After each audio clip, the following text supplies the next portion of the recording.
Saudara, saya percaya tidak ada seorang pun di antara kita yang merasa asing dengan pernikahan. Bahkan anak kecil pun tahu apa itu pernikahan. Tapi hari ini kita akan mendengar apa yang Tuhan ingin katakan kepada kita tentang pernikahan. Felix dan Aura, berapa saat berikut kalian akan masuk ke suatu kehidupan yang kalian belum pernah tahu. Nah, menurut Mazmur 127, kepada anak-anak kami, rekan-rekan muda yang belum menikah, perhatikan ini. Menurut Mazmur 127 ayat yang pertama, itulah satu-satunya hal yang Tuhan tidak pernah percaya kepada manusia. Yang belum menikah, dengarkan ini. Hanya ada satu hal yang pencipta alam semesta tidak pernah percaya kepada manusia. Kalau saudara bawa Alkitab, silakan buka ayat itu, Mazmur 127 ayat 1. Adalah ketika seorang bersama pasangannya membentuk rumah tangga, Tuhan tidak pernah percaya. Dia berfirman, kalau bukan Yahweh yang membangun rumah, maka sia-sialah usaha orang yang membangunnya. Kalau kita tidak membaca sampai ayat yang ketiga, maka kita nggak pernah tahu itu rumah apa. Tapi dalam ayat 3 Mazmur 127 dituliskan anak-anakmu. Nah, berarti kalau ada anak-anak dan Yahweh berfirman tentang rumah, itu jelas tentang rumah tangga.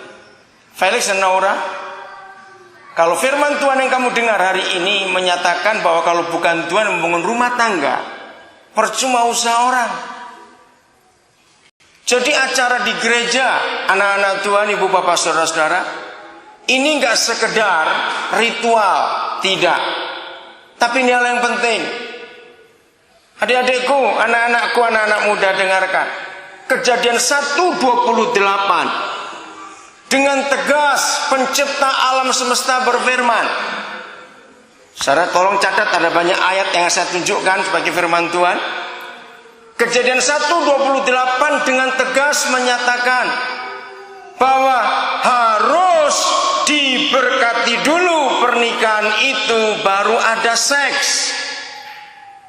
Hukum yang pertama yang surga berikan kepada manusia bukan hukum politik, bukan hukum ekonomi, bukan hukum pendidikan, bukan hukum kesehatan.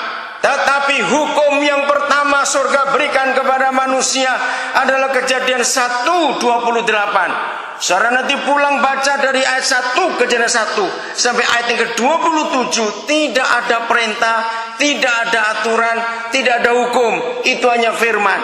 Tapi begitu masuk ayat 28 pasal 1 kitab Kejadian, yang maha besar pencipta alam semesta menyatakan hukum yang pertama. Sebelum ada hukum negara, hukum politik, hukum ekonomi, hukum pendidikan, kesehatan, hukum pidana, hukum perdata, maka surga memberi hukum yang pertama bahwa tidak boleh ada seks sebelum diberkati dalam pernikahan. Saudara, ini pertanyaan penting. Mengapa surga memberi hukum setegas itu? Harus diberkati dulu. Saya sebagai pendeta, saya mengajar pada semua rekan hamba Tuhan yang saya kenal. Ukuran keberhasilan kita sebagai hamba Tuhan atau gembala. Dengar rekan-rekan gembala yang ada hari ini. Ukuran keberhasilan kita sebagai gembala. Saudara, ini hukum yang luar biasa yang kita harus tahu untuk kita mengerti. Saya minta memang setiap kali saya khotbah pernikahan, saya minta kameraman merekam semuanya karena ini yang penting. Ini penting. Saya minta sebarkan kabar sebanyak-banyaknya orang untuk mengerti arti pernikahan yang sesungguhnya. Saya lanjutkan dulu. Saudara, mengapa surga minta kepada kita jangan ada seks, tapi diberkati dulu? Satu-satunya agama di dunia ini, dengarkan, satu-satunya agama di dunia ini yang menyatakan hukum pernikahannya sempurna, itu hanya kekristenan. Katakan amin, gereja Tuhan. Saya ulangi lagi.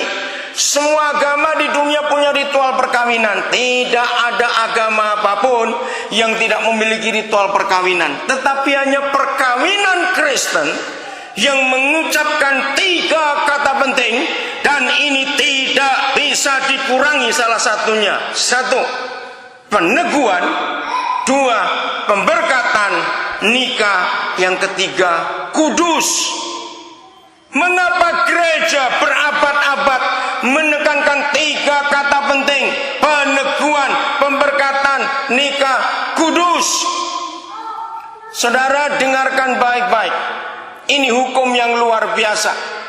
Saya bersyukur kalau di dalam bahasa Indonesia menggunakan kata yang sangat indah untuk kegadisan, selaput darah atau keperawanan. Kata kekudusan, kesucian. Saya bersyukur. Dan saya tahu kata itu dipengaruhi oleh Alkitab. Dengarkan perempuan-perempuan, dengarkan. Gadis-gadis khususnya. Ini penting sekali untuk kita mengerti. Mengapa dalam hukum gereja kata nikah kudus, kata kudus harus dimasukkan? Sebab apabila pasangan itu sudah melakukan hubungan seks, maka tidak boleh disebut nikah kudus. Gereja adalah satu-satunya lembaga atau institusi di dunia ini yang mengenakan cadar pada semua pengantin perempuan. Dengarkan ini. Berabad-abad gereja menetapkan itu, cadar harus dipakai ketika seorang pengantin perempuan masuk dalam gereja untuk diteguhkan dan diberkati pernikahannya. Maaf, dengarkan para perempuan, hukum ini luar biasa. Gereja mengatakan kalau pengantin perempuan sudah tidak perawan, cadar harus dibuka waktu masuk. Hebat sekali, bukan? Mengapa ini penting? Satu-satunya Tuhan. Sebab ada jutaan Tuhan di dunia ini. Dengar, ada jutaan Tuhan di dunia. Hanya satu Tuhan yang namanya Yesus Kristus. Dan satu-satunya buku di dunia, itulah Alkitab, yang meminta kepada manusia untuk melahirkan anak sulung. Saudara, tidak ada buku manapun di dunia yang pernah menulis tentang anak sulung kecuali Alkitab. Katakan amin, gereja. Mengapa Tuhan kita adalah satu-satunya Tuhan yang minta anak sulung? Aura, dengar ini. Ibrani 12 dan Wahyu 14. Pada akhir daripada Alkitab, setelah sejak kejadian, bagaimana Yahweh berfirman kepada Abraham, anak sulung, anak sulung. Dan diakhiri dalam Ibrani 12 dan Wahyu 14. Ternyata Bapa di surga sangat menghendaki adanya gereja di bumi ini yang anggotanya anak sulung semua. Mengapa? Dengarkan gereja. Anak pertama belum tentu anak sulung. Kaget bukan kita mendengar ini? Anak sulung hanya dilahirkan oleh seorang gadis. Maka itu mengapa hukum pertama di dunia yang surga beri kepada manusia bukan hukum negara, bukan hukum pidana perdata, tapi hukum pernikahan. Saudara, sebab tanpa pernikahan kudus lahir anak-anak monster. Kejadian pasal 6 menuliskan itu. Ketika jumlah manusia bertambah banyak di bumi ini, maka anak-anak Tuhan birahi dengan anak-anak manusia. Terjadi kawin campur di bumi. Itu kejadian pasal 6. Maka lahirlah raksasa-raksasa. Itulah monster-monster itu karena kawin campur.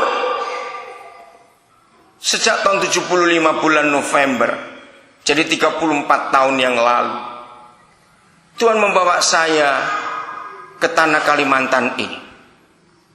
Saya adalah seorang yang sangat meneliti sejarah.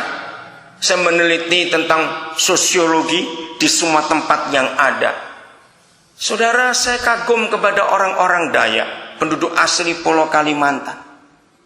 Sejarah mencatat sebelum Injil masuk menjangkau orang-orang tua saudara sebagai orang-orang Dayak sebagai hadir di sini hari ini, sebetulnya agama Buddha sudah datang duluan.